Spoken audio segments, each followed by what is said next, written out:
අද මේ ෆෝන් සල්ටයක් හදනවානේ මේ වඩ තඹ ගන්නවනේ මුලින්ම ෆෝන් එක. වඩ තඹගෙන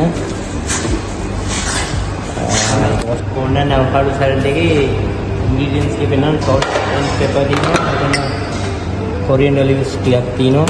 chopped onion තියෙනවා. තක්කාලි ගෙඩියක් පොඩියට කපලා ගත්තා. අවකාඩෝ එකේ පොඩියට කපලා ගත්තා.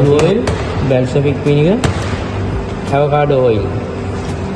මේ තුන ඉස්සලා එක හතරෙන්දි පෙන්නන්න බිල් එකක් ෆෝන් එක මුලින්ම ග්‍රිල් කර ගන්නවා. ඊට පස්සේ බලන්න.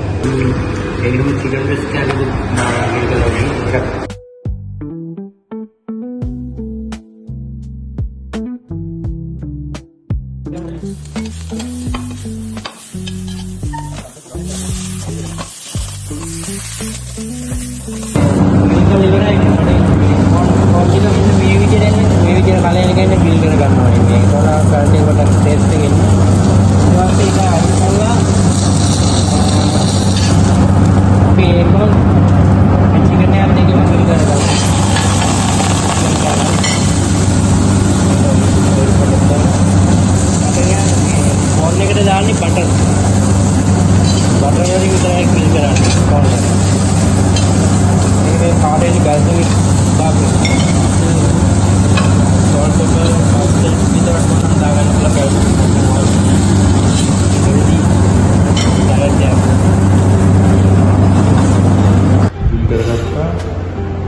Sorry?